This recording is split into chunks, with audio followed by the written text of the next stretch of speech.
Hey Brazil, this is Alice Merton, and you're listening to 89 FM, a Radio Rock.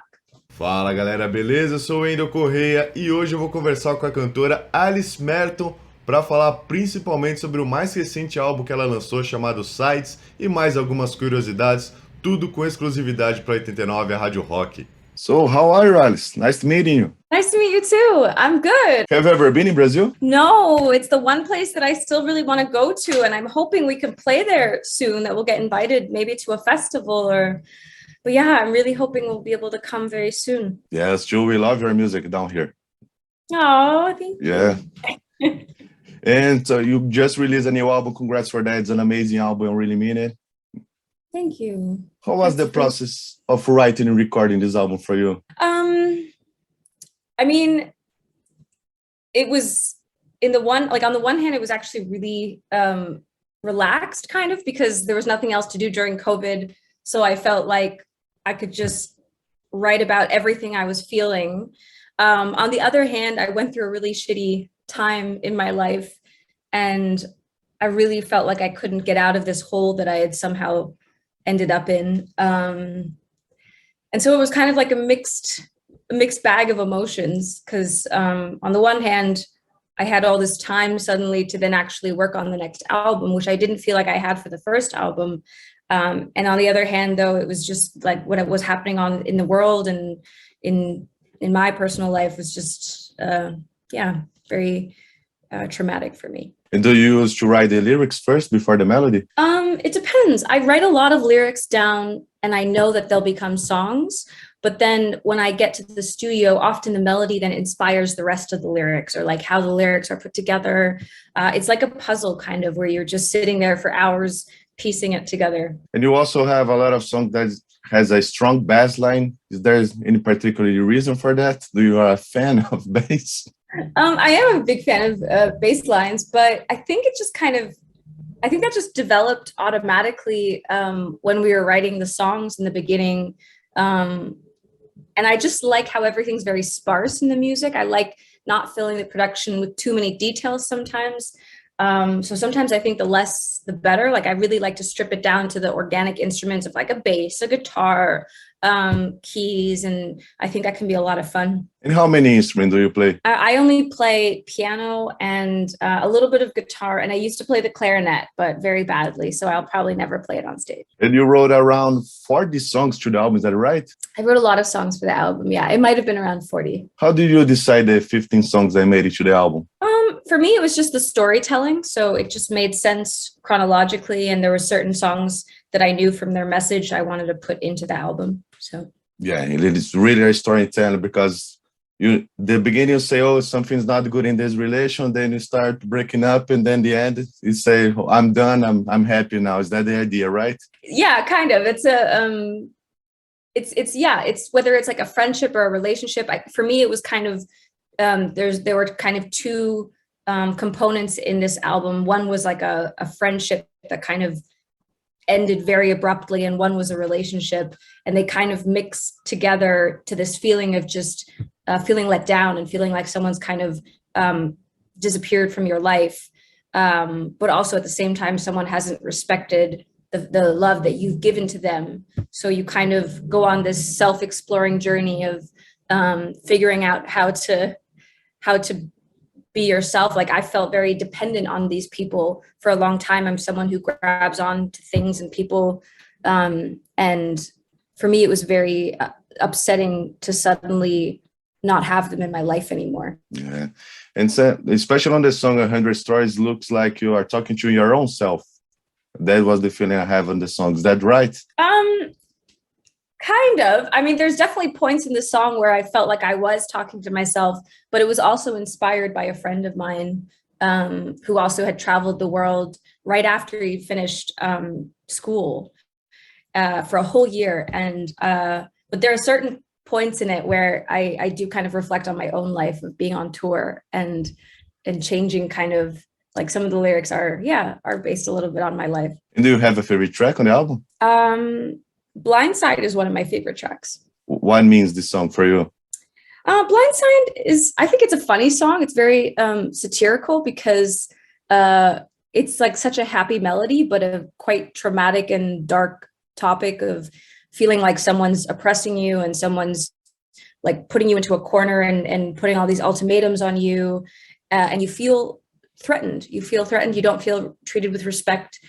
But it's kind of this like, well, maybe it wasn't right, you know, like maybe c'est la vie. It sucks, and it's awful, but at least you learn from that mistake. And at the end of the day, there's really no one to blame. Like you could blame yourself, you could blame them. At the end of the day, it doesn't really matter. And that's what I think I like about that song, is that it's just so upliftingly sad. Yeah. Happily ever after does exist in real life.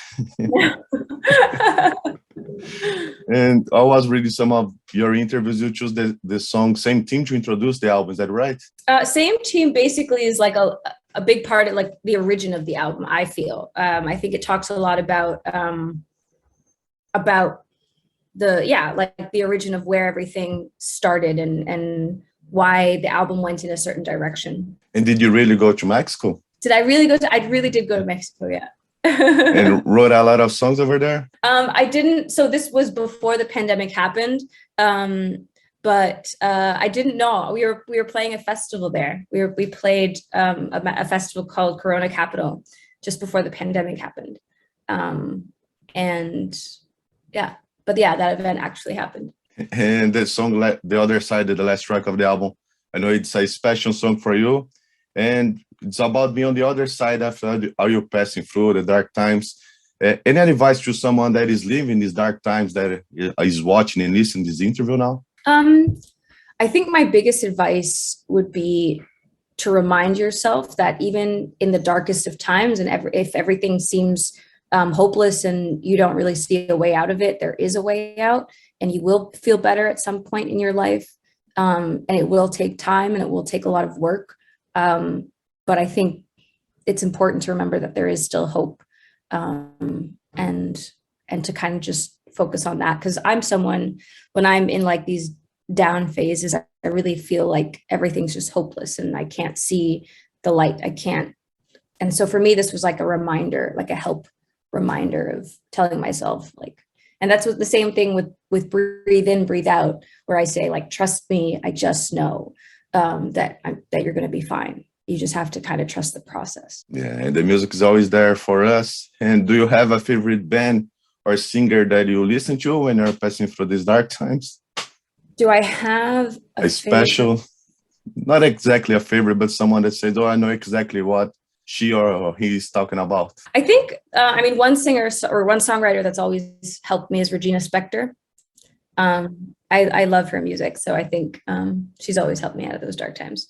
And talking about the first track, Love Back, why did you decide to be the opening track? Love Back is like two songs combined into one, and I really felt like it would prepare the listener a little bit for what's to come in this album, like this element of surprise.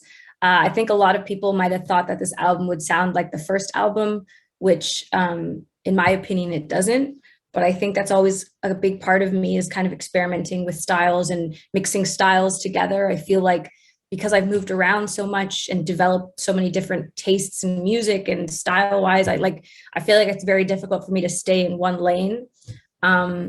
So yeah, I think that's why I decided to also call the album Sides, but also to start Love Back as the first track. And what really means that Sides on capital letters? What really means S.I.D.E.S? So I haven't actually told that yet to anyone.